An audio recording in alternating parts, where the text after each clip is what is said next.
And welcome back to ABC 15 Mornings. Boy, it's shaping up to be just a beautiful morning out there right now. Yeah, we are going to get to about 105 today, but we still have some cloud coverage out there. So that's nice if you're planning to head out now. Only 91 degrees, and you might get a break from the sun, so that'll be a good thing.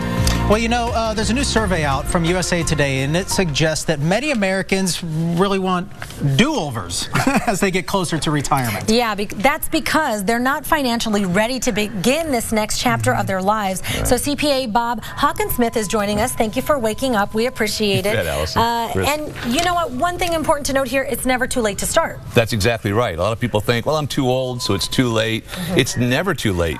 Even Dave Ramsey says it. As long as you're drawing breath, it's never too late. What's the biggest mistake you think people make, whether they're a teen or whether they're retired? The biggest mistake, first biggest mistake, is living above their means, not below. That's the biggest mistake.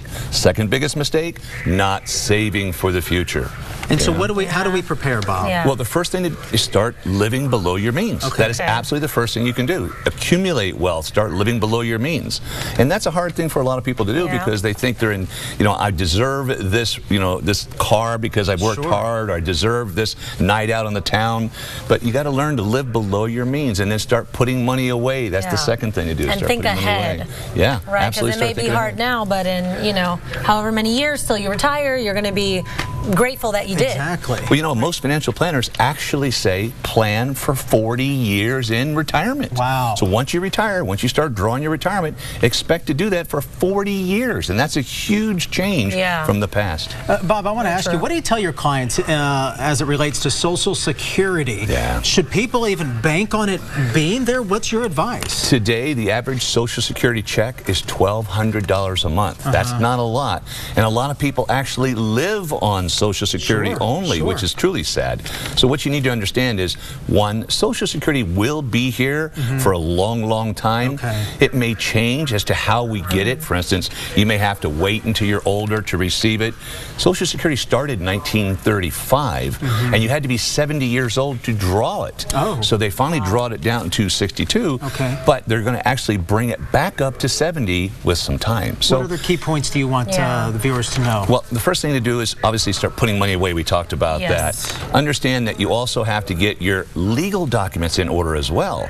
Because if you're going to plan for 40 years into retirement, you also understand that you're going to have situations where you may not be able to take care of yourself in those 40 years. Somebody needs to be able to pick up the ball and run with it while you're still trying to recuperate. So I think that some people usually keep track of, you know, like birth certificates and things like that. What are some of the common documents that are important that we may not be keeping track of? You can keep it on a flash drive, or you can keep it in the cloud. Marriage licenses, birth certificates, deeds to your house, titles to your car. Deeds and titles and bank statements. Now, you keep them for 7 years on the internet, but what happens if you get sick and someone doesn't know what bank accounts you have? Good point. How about a copy of your bank statements, or your retirement accounts, or your insurance policies? But you have to make sure that you have a secure way to save that, because that falling into the wrong hands could be disastrous. Absolutely dangerous. In fact, unfortunately, Arizona is the #1 state for identity theft, so you have to be careful with that. How do we get a hold of you? And my website is azmoneyguy.com. That's the fastest way to do it. You could do it on Facebook, on Twitter, on LinkedIn, or the web. Always like having you come in. Bob Hockensmith, thank you.